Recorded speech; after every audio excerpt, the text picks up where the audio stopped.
They call it news, knowledge, business information, wisdom, inspiration, but we call it smart. Smart FM, the spirit of Indonesia. Ya, terima kasih ya para pendengar Smart FM Makassar, dan tentu bersama kita Bapak Abdul Wahab Tahir selaku yang mewakili legislatif. Dan ini salah satu anggota dewan yang menjadi kebanggaan saya di Kota Makassar. Ya, tentu ya karena hubungan-hubungan kerja yang ada selama ini yang dilakukan oleh pemerintah kota. Nah, memang pemberlakuan pembatasan sosial berskala besar ini memang akan dilaksanakan tanggal 24 April ini, di mana tahap sebelumnya yaitu tahap sosialisasi yang kita sudah laksanakan sejak 17 April sampai 20 April kemarin, dan hari ini 21 itu tahap uji coba. Ya, Pak Ismail, kesiapan pelaksanaannya seperti apa, Pak Ismail? Halo. Ya, baik. Kita masih bersama di talk show ataupun program kemitraan anggota DPRD dengan masyarakat, dan tadi kita sudah berbincang bersama Bapak Ismail Haji Ali, juru bicara gugus tugas percepatan penanganan COVID-19 Kota Makassar. Halo Pak Ismail. Iya, kita masih agak sulit ya, agak ada kendala teknis di saat ini, dan mungkin kita beralih dulu ke Pak Wahab, Bapak Abdul Wahab Tahir. Pak Wahab, ini berbagai upaya yang dilakukan untuk menekan penyebaran COVID-19 ini, Pak Wahab. Nah, tentu kita ketahui ya, ini untuk anggaran yang untuk penanganan COVID-19 ini tentu membutuhkan anggaran yang tidak sedikit begitu. Kalau dari anggaran yang dibutuhkan begitu, itu dari anggaran apa-apa saja begitu Pak, untuk menekan penyebaran COVID-19 ini Pak? Yang pasti per hari ini, sampai detik ini, pemerintah Kota Makassar baru menyampaikan ke kami secara lisan bahwa sumber anggaran belanja untuk penanggulangan COVID-19 di Kota Makassar itu diambilnya dari BTT di Sekretariat Daerah sebanyak 30 miliar, dan 30 miliar itu sudah didistribusi ke Badan Penanggulangan Bencana Daerah Kota Makassar sebanyak 4 miliar untuk pembelian APD, sarana, bahan, dan untuk bahan disinfektan. 26 miliar di Dinas Kesehatan untuk belanja operasional tim medis, dan pengadaan APD, rapid test, dan masker. Sementara 143 miliar yang dilaporkan oleh pemerintah Kota Makassar itu juga diambil dari sisa lebih pembayaran anggaran tahun 2019. Jadi anggarannya baru sekitar 173 miliar yang dilaporkan.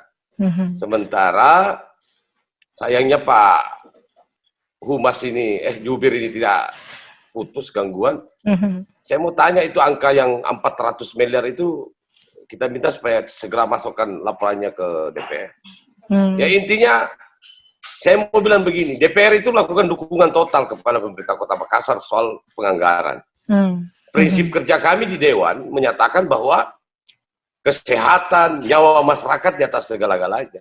Kita punya uang 4 triliun. Kalau untuk kepentingan masyarakat, kenapa tidak kita belanjakan? Kita tunda semua proses pembangunan yang ada di Kota Makassar demi kesehatan dan keselamatan jiwa masyarakat Kota Makassar. Seperti itu prinsip kerja yang kami lakukan. Tetapi sekali lagi, kita berharap kepada jajaran pemerintah Kota Makassar, ya itu tadi ada dua hal. Pertama, prinsip akuntabilitas, dan kita minta jaminan tidak ada potensi kerugian negara dalam membelanjakan biaya tanggap darurat tadi yang cukup besar. Itu ya, Pak Wahab tadi seperti diinformasikan ya untuk anggaran ya itu berasal dari biaya tidak terduga. Kemudian anggaran lainnya Pak itu dari anggota dewan sendiri begitu Pak ya? Ada Ya juga kita anggota dewan? ya DPRD Makassar itu sudah merefocusing anggaran reses masa sidang ini dengan sosialisasi perda itu kurang lebih 10 miliar untuk di BTT-kan dalam untuk biaya tanggap darurat COVID-19. Kita berharap jajaran pemerintah Kota Makassar, organisasi perangkat daerah, satuan kerja, perangkat dinas, untuk kemudian menunda semua proses penganggarannya, untuk kemudian mengalihkan belanja tadi untuk kepentingan penanggulangan COVID-19 tadi ini. Apa dalam bentuk refocusing atau relokasi, yang penting ada anggaran untuk dalam rangka tanggap darurat COVID-19. Karena ini penting, karena menyangkut kepentingan orang. Ya, silakan. Iya, Pak Wahab, ini konsekuensi anggaran yang tadi seperti diinformasikan itu ada yang sudah dialokasikan begitu untuk penanganan COVID-19. Ini bagaimana kalau selamanya anggaran yang sudah dialokasikan, program yang tidak berjalan untuk pertanggungjawaban nantinya itu seperti apa begitu Pak Wahab? Kan ada terakhir ini kan surat keputusan bersama, surat keputusan bersama antara Menteri Dalam Negeri dan Menteri Keuangan yang meminta kepada seluruh kabupaten kota belanja modal mereka 50% itu dialihkan ke penanggulangan COVID-19.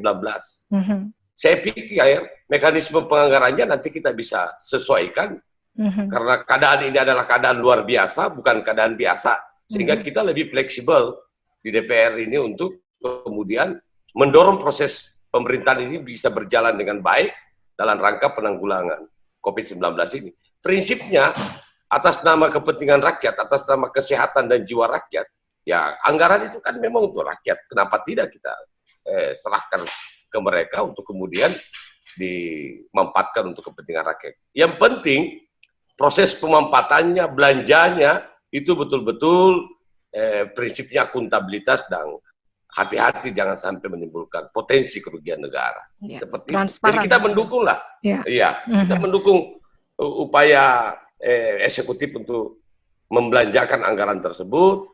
Yang penting itu tadi tujuannya untuk kepentingan rakyat. Oke. Pak Wahab, saya kembali beralih ke Pak Ismail dulu, Pak. Ditahan dulu ya.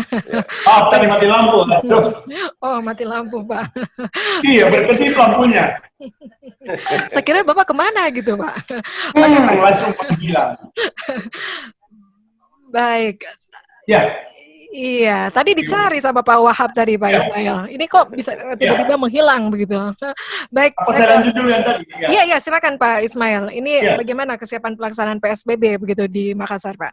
Silakan Pak Ismail. Ya, jadi seperti yang saya sampaikan tadi sebelum mati lampu, dan tentunya saya mohon maaf para pendengar Smart FM karena ya itulah di luar kendali manusia.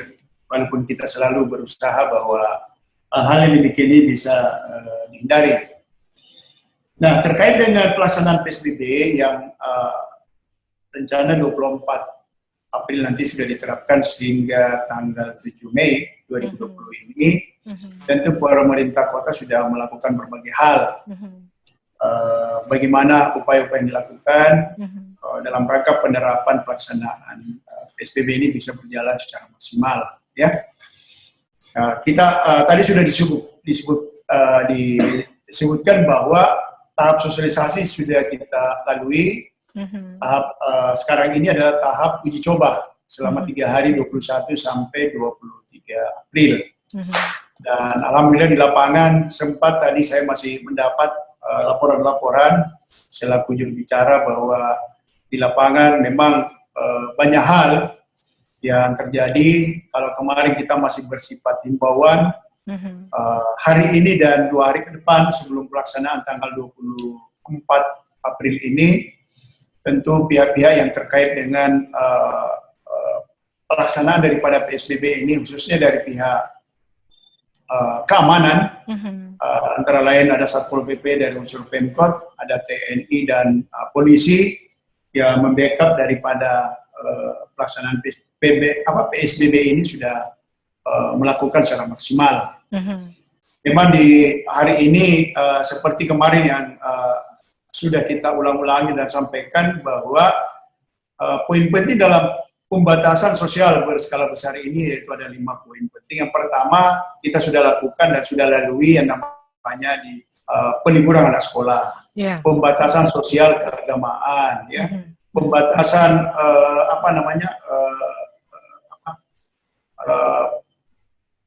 jam kerja, meliburkan kantor-kantor yang memang bukan menjadi pelayanan dasar, khususnya yang menyediakan kebutuhan pangan dan medis, ya. Yang keempat itu pembatasan aktivitas moda transportasi umum. Ini yang paling ramai hari ini di moda transportasi karena begitu masih besarnya animo masyarakat untuk melakukan pergerakan dalam coba ini. Padahal sebenarnya kata inti atau dalam pemberlakuan pembatasan sosial berskala besar ini yaitu pembatasan orang melakukan pergerakan, orang melakukan perjalanan, ya. Makanya selalu kata kuncinya yaitu di rumah aja. Seperti Pak Wahab ini, saya lihat tenang-tenang saja di rumah. Ya, seperti kita yang bertugas dikecualikan dalam peraturan wali kota yang disampaikan. Nah, itulah poin-poin yang penting. Nah, selain pembatasan-pembatasan, tentu ada dalam perwali ini diatur bagaimana hak dan kewajiban daripada masyarakat dalam pelaksanaan PSBB ini. Antara lain tadi sudah dimulai pendistribusian sembako, ya. Yang tadi Pak yang terhormat katakan bahwa manfaatkan itu anggaran. Ya, alhamdulillah Pak Wahab bahwa pemerintah kota saat ini dalam proses perampungan dokumen anggaran, termasuk yang disinggung refocusing. Ya, ada sisa lebih perhitungan kita tahun lalu bisa dimanfaatkan. Termasuk dana kelurahan, kemarin kita sudah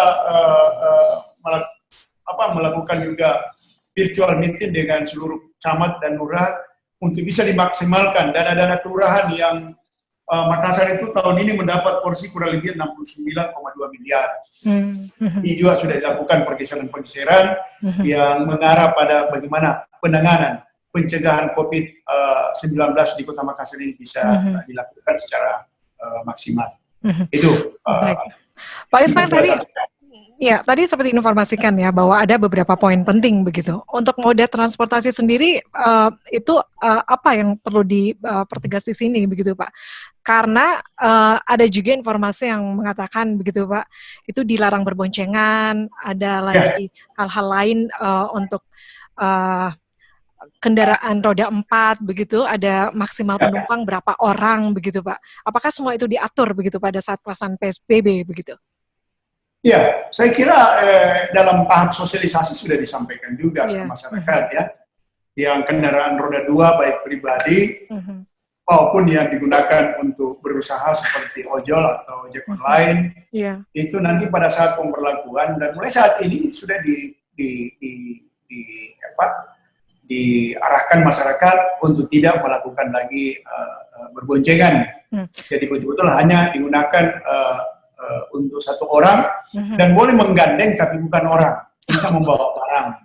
Umpamanya, umpamanya ojol ini mau ada pesanan-pesanannya boleh dilakukan pengantaran sesuai dengan yang saya sampaikan tadi. Nah, untuk mobil pribadi, kalau selama ini kan orang mobil-mobil itu standar biasa 4 orang, maksimal biasa 5 orang dipaksa-paksa lah, atau kalau ada yang sampai 3 deret kursi, itu dalam peraturan wali kota ini diatur hanya boleh 50% penumpang yang ada. Jadi kalau 4 orang hanya berdua, ya sopirnya depan, penumpangnya di belakang, itu. Jadi baik yang bersifat pribadi maupun yang angkutan online, ya.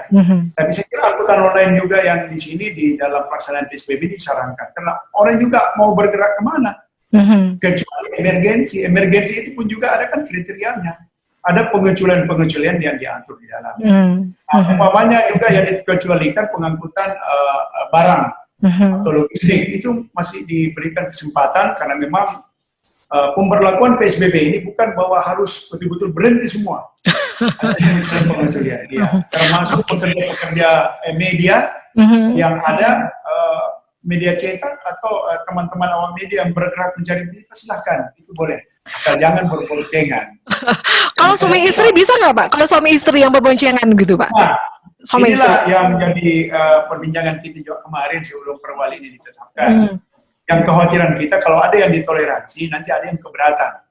Kita tahu ini, menurut aparat yang memeriksa di lapangan suami istri, terus ada penumpang lain umpamanya yang pengguna ojol, ojek umpamanya online, tiba-tiba dia bisa mengaku bilang ini suami istri juga. Jadi ini hal yang kita harus tegas di dalam penerapan daripada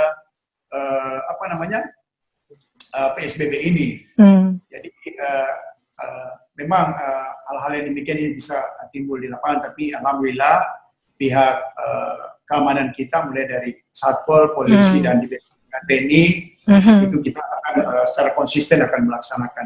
Oke, baik Pak Ismail. Ini kan kalau kita lihat ya untuk warga yang bekerja di Makassar ini kan cukup banyak begitu, misalnya dari Goa bekerja ke Makassar begitu Pak. Itu gimana untuk pemberlakuannya begitu Pak? Kalau semuanya dari Goa terus mereka mencari nafkah ke Makassar, itu apakah ada juga aturan ketat seperti itu Pak pada saat PSBB nantinya? Iya, yang pertama bahwa tujuan PSBB ini pembatasan sosial berskala besar, membatasi pergerakan orang. Yang pertama ya. Nah, terus yang kedua, kalau ada orang mau bekerja, itu bekerja untuk apa? Kalau dia usahanya, bidang usahanya yang dikecualikan dalam perwali itu ada 11 bidang usaha, itu boleh-boleh saja. Umpamanya bekerja media cetak, karena memang dikecualikan, yang membawa identitas. Tapi kalau pekerja bengkel, atau pekerja yang di luar daripada yang dikecualikan, nah itu yang dibatasi. Tidak, kan kantornya juga sudah ditutup. Nah, tentu tidak boleh lagi melakukan perjalanan, mau kemana. Dan yang diatur dalam PSBB ini betul-betul yang bersifat emergensi dan kebutuhan mendesak. Jadi, pertanyaan juga kemarin yang sering masuk ke phone saya, bagaimana Pak saya ini rumah makan, apakah boleh saya membuka? Oh boleh, rumah makan, warung kopi tetap buka, tapi tidak boleh stay di warung makan, duduk berkumpul, apalagi berkumpul dan tidak melayani. Jadi kursi-kursinya itu memang sudah disampaikan jangan lagi dipasang. Orang datang memesan, bungkus pulang. Itu aturan-aturan yang dipraktikkan dalam penerapan PSBB ini. Oke, Pak Ismail, ini merupakan hari pertama tahap uji coba, begitu Pak? Tahap pertama, ini hari pertama tahap uji coba. Dari masukan-masukan dari teman-teman yang bertugas di lapangan, begitu Pak? Apa hal-hal yang bisa dievaluasi, begitu Pak? Pak Ismail. Yang mana? Yang pelaksanaan ini? Iya, dari. Jadi saya kira yang ada di lapangan ini itu banyak yang masih menganggap karena ini uji coba, memang betul uji coba, tapi kita ini ya istilahnya lah seperti orang mau olahraga, pemanasan dulu ya, olahraga pemanasan dulu, supaya nanti dalam penerapan itu sudah betul-betul yang penerapan ini dilakukan. Termasuk tadi orang-orang yang dari perbatasan kota mau masuk, kemarin masih bersifat himbauan pakai masker.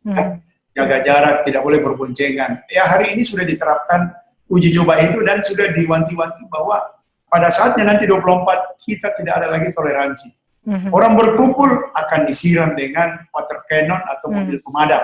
Ya, mungkin isinya ya bisa disinfektan sekaligus untuk sterilisasi orang-orang yang tidak taat dengan peraturan yang akan dilaksanakan pada PSBB ini. Oke, Pak Ismail, ini untuk kesiapan anggaran sendiri tadi sudah diinformasikan juga oleh Pak Wahab ya. Ini untuk anggaran dari APBD gitu ya, itu dari biaya tiket juga begitu Pak. Nah pada saat pemberlakuan PSBB, apakah ini juga akan mendapat anggaran dari pusat atau seperti apa itu Pak? Oh iya, jadi kan pemerintah pusat juga dengan perhatiannya terhadap bencana nasional ini. Ya, ini bencana dunia juga ya, darurat dunia ini, karena walaupun memang sudah berbagai negara yang sudah melakukan. Saya kira dari APBN juga akan turun ya, melalui tentu lembaga-lembaga atau instansi yang ada di daerah ini. Provinsi juga akan melakukan, mengalokasikan anggaran.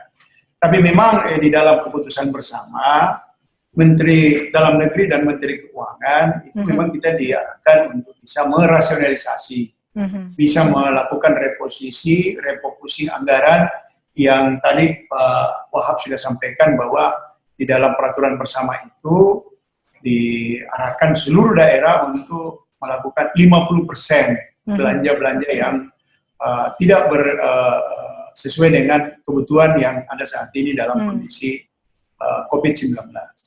Pak Wahab? Ya. Halo Pak Wahab. Iya. Baik. Ya, halo. Ya. Sudah? Ya. Baik. Ya. Pak Wahab, kita lanjut lagi ya untuk perbincangan kita di sore hari ini. Seperti yang diinformasikan ya, untuk tahap uji coba ini dilakukan selama 2 hari ya, dari tanggal 21 rencananya sampai 2 hari ke depan, begitu ya Pak Wahab ya? Dari informasi yang diterima. Ya. Oke. Ya.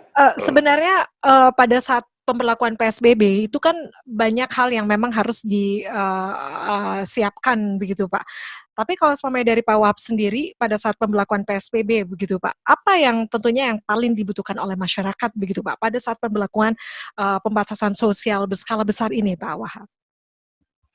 Kan begini, soal PSBB itu kan pemberlakuan sosial berskala besar, itu pada prinsipnya kan memutus pergerakan orang dari satu wilayah ke wilayah yang lain, dari satu daerah ke daerah yang lain.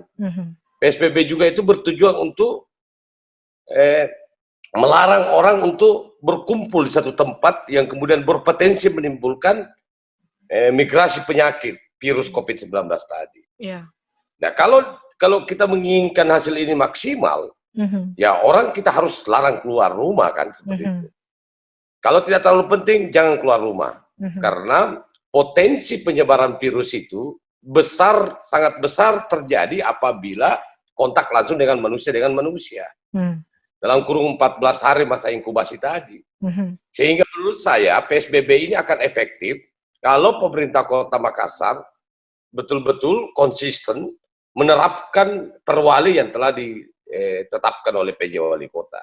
Tetapi sekali lagi saya katakan bahwa bukan hanya hak pemerintah kota untuk kemudian melarang orang untuk membatasi orang berkumpul, melakukan pergerakan, tetapi ada juga kewajiban pemerintah kota soal kesiapan mereka untuk menyiapkan asupan gizi bagi masyarakat kurang mampu dan terdampak langsung dari COVID-19 ini.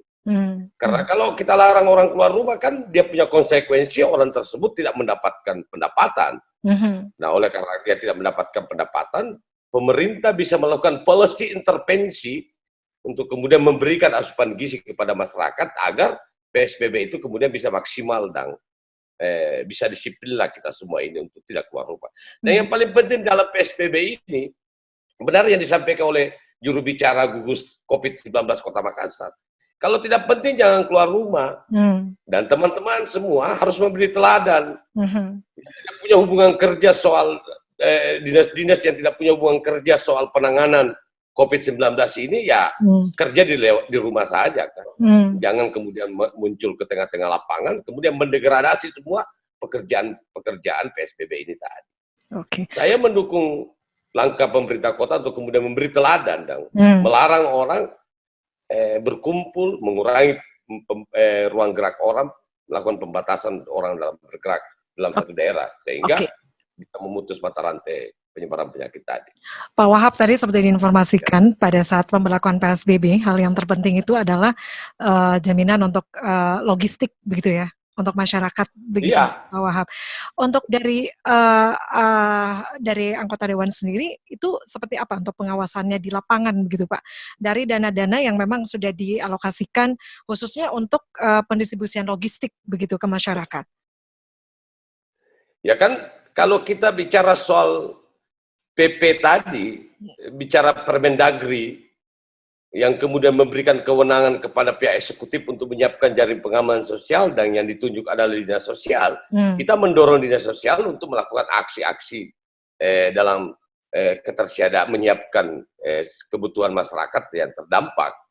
Seperti itu. Soal proses pengawasannya, ya sementara ini kita dorong mereka melaksanakan pekerjaan, melakukan koordinasi dengan seluruh konsolidasi dengan seluruh ASN dan Forkopimda yang ada di Kota Makassar, dan kemudian ya kita lihat aja kerjanya nanti kan, kan rinciannya belum masuk apa-apa saja yang mereka akan belanjakan dan untuk kemudian jenis bahan sembako yang akan diserahkan ke warga masyarakat.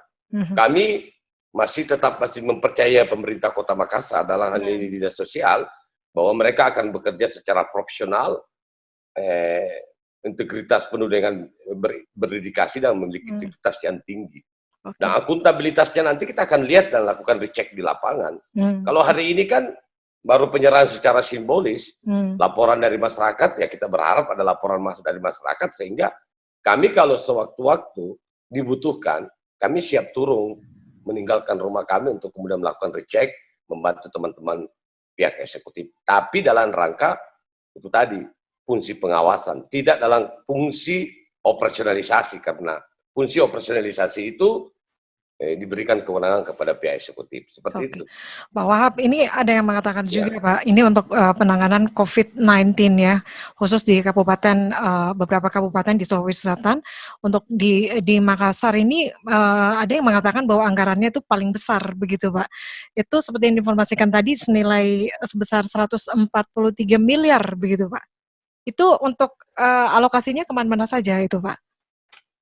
Jadi kalau yang belanja tak terduga dari anggaran sekretariat daerah 30 miliar itu jelas, 4 miliar itu di penanggulangan bencana daerah, 26 miliar itu di Dinkes. Yeah. 143 miliar itu dari Silpa 2019 kemungkinan besar difokuskan untuk kemudian memenuhi kebutuhan sembako bagi masyarakat tidak mampu dan yang terdampak. Rinciannya kita belum terima ya secara tertulis, tetapi sekali lagi karena ini keadaan luar biasa, bukan keadaan yang biasa-biasa saja, sehingga kita tetap memberi kepercayaan kepada pemerintah Kota Makassar dalam hal ini dinas sosial untuk kemudian belanja sesuai dengan kebutuhan dalam rangka jaring pengaman sosial tadi. Ya kalau laporannya kita tunggulah, mudah-mudahan Senin rinciannya masuk lah. DPR kan begitu, kita backup penuh. Salah satu cara membackupnya itu adalah silahkan teman-teman melakukan pembelanjaan terdahulu, setelah itu menyampaikan ke kami rinciannya. Oke, paling lambat pelaporannya itu di hari Senin depan gitu ya Pak ya? Ya kita berharap Senin depan lah, paling lambat sudah masuk rinciannya apa-apa saja yang 143 miliar itu, pemampatannya, apa targetnya, sasarannya apa, seperti itu. Kalau 143 miliar itu untuk jaring pengaman sosial, itu kan luar biasa. Tetapi kalau asumsi 60.000 KK, kecil itu 143 miliar. Idealnya berapa, Pak? Ya kalau Makassar ini penduduknya kan hitung saja. Kalau penduduknya Makassar 1,5 juta jiwa, ada sekian puluh ribu KK, hampir semua orang kan terdampak ini. Berapa banyak pegawai yang dirumahkan, berapa banyak pegawai yang di PHK dari sektor informal. Itu kemudian kan semua menjadi tanggung jawab dan kewenangan pemerintah Kota Makassar untuk menyiapkan asupan gizi mereka. Paling tidak sampai PSBB ini selesai kan. PSBB ini kan 14 hari yang kemudian bisa dievaluasi kembali oleh pihak pemerintah Kota Makassar. Yang menarik per hari ini kan luar biasa karena penambahan angka positif corona itu luar biasa sekali. Kenaikannya. Ya, kita berharap PSBB ini segera diberlakukan di Makassar sehingga kita bisa lihat mudah-mudahan saja terjadi pengurangan yang cukup signifikan angka yang positif terpapar virus COVID-19 tadi. Baik, Pak Wahab, saya kembali ke Pak Ismail ini. Pak Ismail? Halo Pak Ismail? Ya, siap. Baik. Saya kaget ini, Pak. Kaget ya? Iya, Pak. Baik, ya Pak Ismail, kita lanjut lagi ya. Seperti yang diinformasikan tadi oleh Pak Wahab tadi, tentunya untuk pembelakuan PSBB ini masyarakat itu bisa disiplin ya, sehingga untuk penyebaran COVID-19 ini bisa lebih ditekan begitu. Pak, kalau kita melihat ya dari beberapa beberapa kota besar di Indonesia ini juga sudah memperlakukan PSBB begitu, Pak Ismail. Tapi dari informasi yang kami dapatkan begitu, ternyata masyarakat yang ada di beberapa kota besar itu sepertinya tidak terlalu mengindahkan begitu aturan yang ada ataupun aturan yang harus ditaati pada saat pemberlakuan PSBB. Apa yang harus lebih ditingkatkan begitu, Pak, untuk bisa masyarakat itu bisa lebih disiplin begitu, lebih konsisten begitu, Pak Ismail?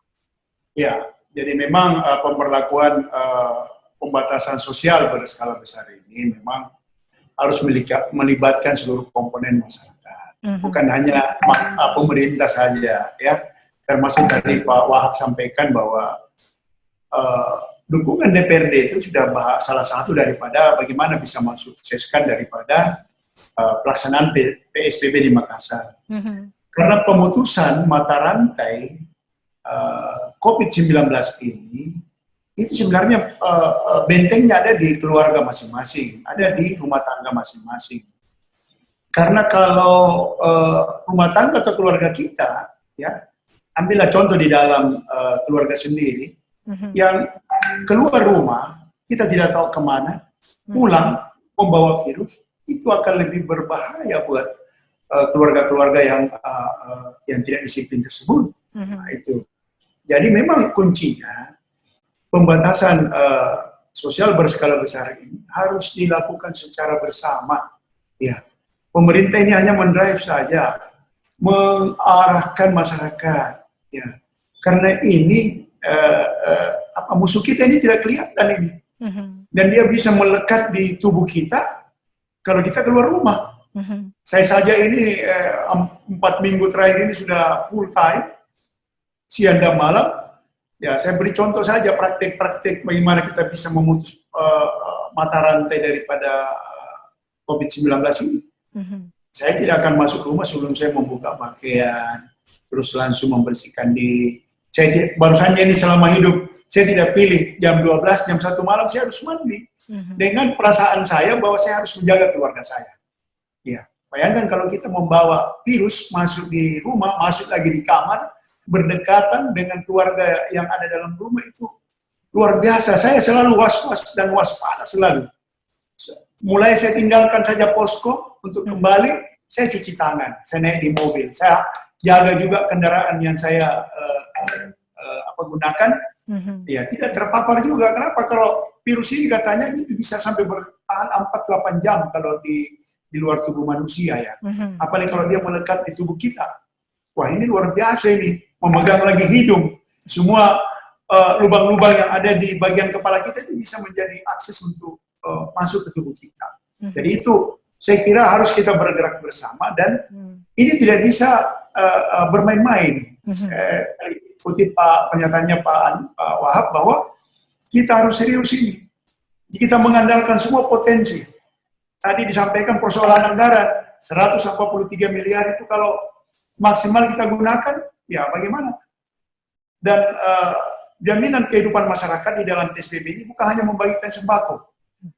Ya, kita harus jaga juga kesehatannya. Ya, kalau dia dirawat, ya butuh juga budget. Ya, bukan sembako semata 143 ini. Tapi bagaimana masyarakat kita bisa jaga kondisi dan kesehatannya. Termasuk tadi belum disinggung, ya kita sudah bekerja sama juga dengan kepolisian untuk membuka dapur umum. Mungkin ada masyarakat kita tidak bisa lagi memasak, tinggal ngambil saja di dapur umum. Khususnya yang terdampak pada COVID-19. Pak Ismail, ini untuk per 21 April 2020 begitu Pak. Untuk perkembangan terkini COVID-19 di Makassar, positif COVID-19 ini seperti apa saat ini Pak?